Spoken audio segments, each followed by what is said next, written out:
41 number ward के भाजपा उम्मीदवार राजीव सिन्हा जी हमारे साथ हैं। हम जानेंगे उनकी तैयारियों के बारे में और जानेंगे जीत को लेकर कितने आश्वस्त हैं, क्योंकि 41 नंबर वार्ड अब तक टीएमसी के कब्जे में रहा। क्या कहेंगे सर?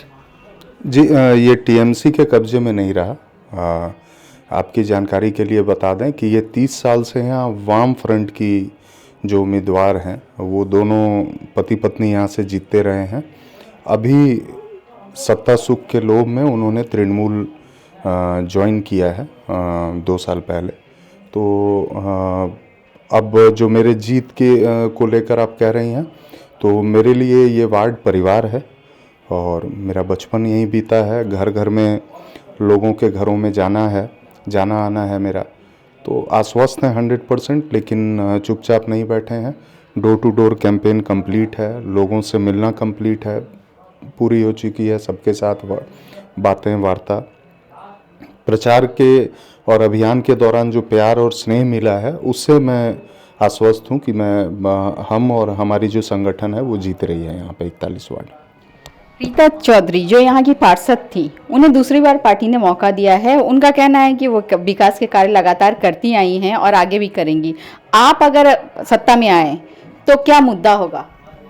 देखिए, सत्ता में आने के बाद, सत्ता नहीं कहूँगा, जीतने के बाद यहाँ पे इस वार्ड में कोई काम ही नहीं हुआ है।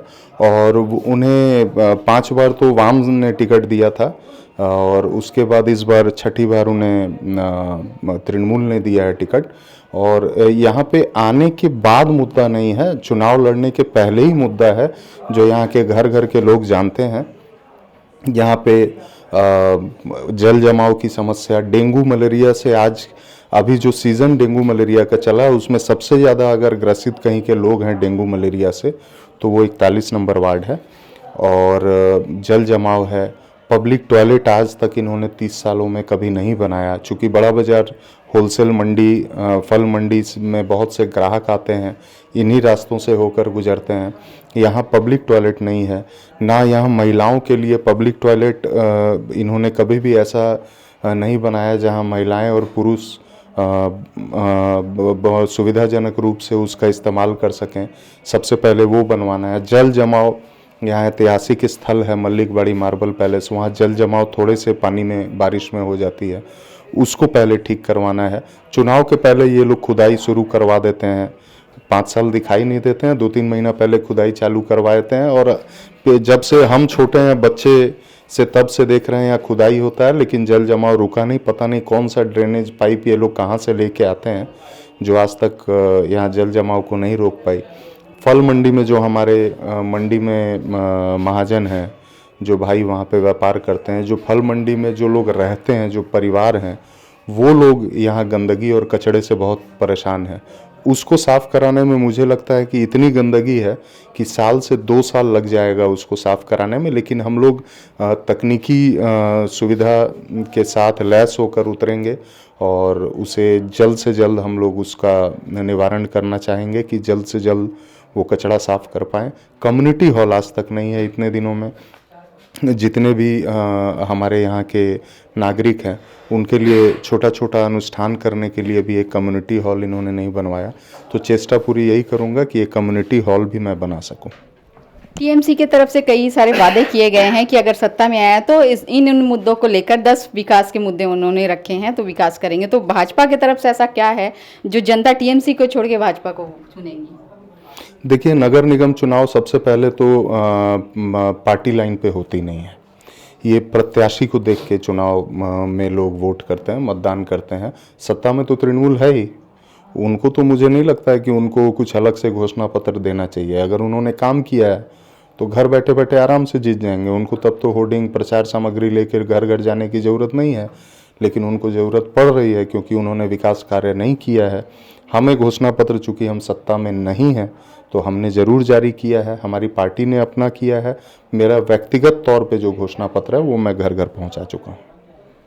विपक्ष के अक्सर जो भी उम्मीदवार होते हैं उनका ये कहना होता है कि एमपी उनके हैं, एमएलए उनके हैं, इसीलिए हम जो विपक्ष वाले हैं उन्हें इलाके में विकास करने के लिए जो सहूलियत मिलनी चाहिए वो नहीं मिलती है। तो आप अगर विपक्ष से होके आएंगे तो क्या लगता है ये सारी जो असुविधा है आपके साथ सामना नहीं होगा इनका? क्यों, हमारे और भी पार्षद हैं आसपास में। अब चले जाइए 22 में, 23 में, 42 में, तीनों में हमारे पार्षद जीत रहे हैं। एक जगह तो 30 साल से श्रीमती मीना देवी पुरोहित जीत रही हैं। क्या असुविधा है? उन्हीं पार्षदों का कहना है।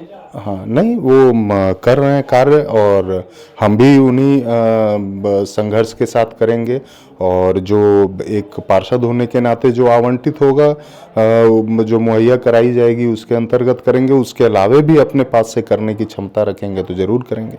आप एक युवा नेता हैं, तो किस तरह से ऐसी नई चीज़ों को विकास में लाने की कोशिश करेंगे जो सब जनता के साथ साथ युवाओं के लिए काफ़ी फायदेमंद हो?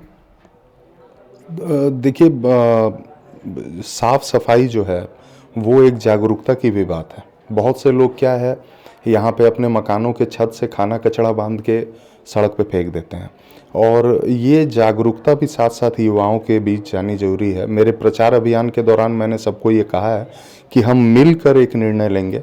ये मैं सिर्फ चुनाव लड़ रहा हूँ, एक चेहरा हूँ एक पार्टी का, लेकिन जो भी निर्णय होगा, जो भी अंतिम फैसला होगा, जिसके ऊपर हम काम करेंगे, वो हम सब यूनानिमस डिसीजन के साथ करेंगे। कोई भी निर्णय थोपा नहीं जाएगा किसी के ऊपर। और मेरी मेरी जो प्रवृत्ति है वो यही है कि सबको साथ लेकर चलना है। आपका नारा क्या होगा? मैं नहीं, हम। जय हिंद, वंदे मातरम, भारत माता की जय। इससे बड़ा नारा क्या है? एक राष्ट्रवादी इंसान जिसके अंदर में राष्ट्र के लिए, समाज के लिए कुछ कर गुजरने की ख्वाहिश हो, उसके लिए किसी नारे की ज़रूरत नहीं है। वो अपने कार्य से ही सिद्ध कर देगा कि राष्ट्र के लिए वो जीना और मरना चाहता है। तो ये थे हमारे साथ राजीव जी, जो ये मानते हैं कि मैं नहीं, हम, वो जनता के साथ मिलकर काम करेंगे सत्ता में आए तो। कैमरामैन मनोज सिंह के साथ मैं प्रीति पासवान, CN राष्ट्रीय, कोलकाता।